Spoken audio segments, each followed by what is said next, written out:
सरजमीन रहीम यार खान तारीखी, अदबी, सियासी और मजहबी लिहाज से दुनिया भर में अपना ख़ास और मुनफरद मकाम रखती है। रहीम यार खान में तारीख के बेशुमार किरदारों का जिक्र मिलता है, जिनमें रह साहसी और उनके तारीखी कले आज तारीख की याद ताज़ा करते हैं। सिकंदर आज़म का पतन मीनारा, सुल्तानुद्दीन अल्तमश बादशाह दहली, सुल्तान महमूद गजनवी की आमद के किस्से, शेख सादी व दीगर लिखारियों और बादशाहों के गुजरने और रहने के आसार मिलते हैं।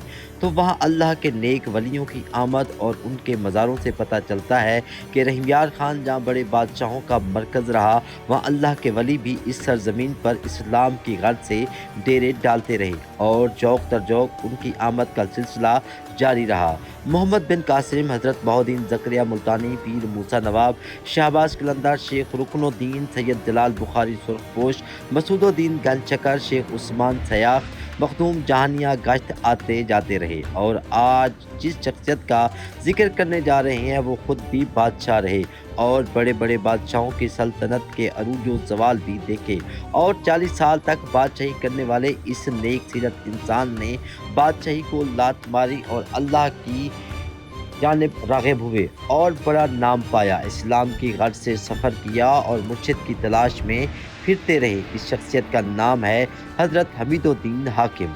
हज़रत हमीदुद्दीन हाकिम 12 रबीउल अव्वल 1169 को अपने वक्त के बादशाह सुल्तान बहाउद्दीन हाशमी के यहाँ केच मकरान में पैदा हुए। आपके वालिद 10 साल तक बादशाह रहे।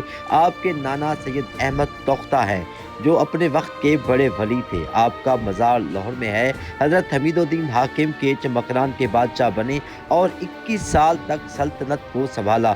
सल्तनत छोड़ने की बेशुमार वजूहात का जिक्र मिलता है, लेकिन आपका रुजू अल्लाह की तरफ हो चुका था और सल्तनत को ठोकर मार दी। आप दिन रात इबादत में मसरूफ़ हो गए। इबादत के लिए वीरानों और जंगलों का रुख कर लिया। एक रोज़ आपकी मुलाकात हज़रत खिज़र अलैहिस्सलाम से हो गई। आपने बैयत करने की इस्तदा की तो उन्होंने फरमाया, हमीदुद्दीन, आप पंजाब में अपने नाना सैयद अहमद तोख्ता के पास जाओ, वो तुम्हारी मुश्किलात दूर करेंगे और उन्हीं के पास आपका हल है। आप फ़ौरन सैयद अहमद तोख्ता के पास पहुँचे तो वो बहुत खुश हुए और हैरान होकर पूछा, कहाँ रहे हो हमीदुद्दीन? तमाम वाक़यात पेश किए। ये तमाम हालात सुनकर सैयद अहमद तोख्ता खुश हुए और आप पर नजर करम कर दी और कुंदन बना दिया। फरमाया, बेटा, मेरा वक्त करीब है, तुम्हारे हिस्से का जो कुछ था मैंने तुम्हें वो सब दे दिया और अब तुम बगदाद जाओ, वहाँ शेख शहाबुद्दीन सोहरावर्दी की खिदमत करो और फौरी हाजिरी दो। जितना हिस्सा वहाँ से मिलता है हासिल करो।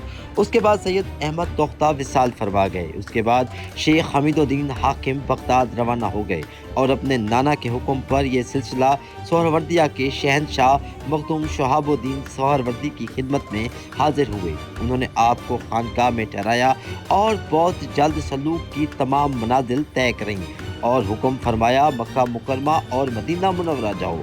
वहाँ हाजिरी के बाद मुल्तान जाओ, तुम्हारा बकिया नसीबा तुम्हें वहाँ से मिलेगा।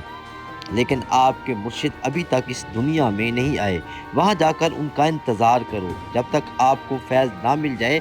शेख हमीदुद्दीन हाकिम ने अपने मुर्शिद का नाम पूछा तो शहाबुद्दीन सोहरावर्दी ने बताया, शेख रुकनुद्दीन। हमीदुद्दीन हाकिम गहरी सोच में पड़ गए।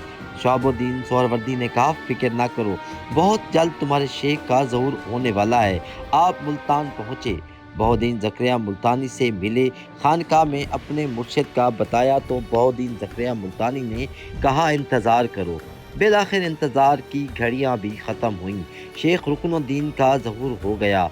आप मुबारक से मुल्तान पहुँचे और नौमौलूद मुर्शिद के दस्ते राज पर बैयत कर डाली। आपने अपनी ज़िंदगी का बेहतर हिस्सा अपने मुर्शिद के साथ गुजारा। आपने पौने 200 साल उम्र पाई, मुख्तलिफ सल्तनतों का अरूज व ज़वाल बाचशम देखा। शहाबुद्दीन गौरी से लेकर मोहम्मद बिन तगलुक तक तकरीबन 1 दर्जन बादशाहों को तख्त पर चढ़ते और उतरते देखा। आपने 40 साल की उम्र में तख्त व ताज को लात मारी।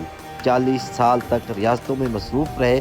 79 साल की उम्र में मुर्शिद शेख रुकनुद्दीन के बैयत ली और 86 साल तक अपने मुर्शिद के साथ रहे। आपने 100 से ज़्यादा किताबें लिखी। आप मुबारक में ज़िंदगी का हिस्सा गुजारते रहे। आपकी 3 शादियाँ थीं। हज़रत बहाउद्दीन ज़करिया मुल्तानी, सुल्तान मोहम्मद शमसुद्दीन अल्तमश اور سندھ کے راجہ جام آپ کے سسر تھے۔ آپ کے 2 فرزند حضرت نور الدین اور حضرت تاج الدین تھے۔ آپ نے 12 ربیع الاول 1336 کو وفات پائی۔ آپ کا مزار رہ سہاسی کے مشہور قلعہ مبارک میں موجود ہے۔ آپ کے مزار پر کوئی چھت نہیں ہے، جبکہ آپ کی قبر دوسری قبروں سے بڑی ہے۔ سالانہ عرس کی تقریبات ہر سال عقیدت و احترام سے 12 ربیع الاول کو منائی جاتی ہیں۔ کیمرہ ٹیم کے ساتھ عبدالغفار مہار، ڈسکور پاکستان، رحیم یار۔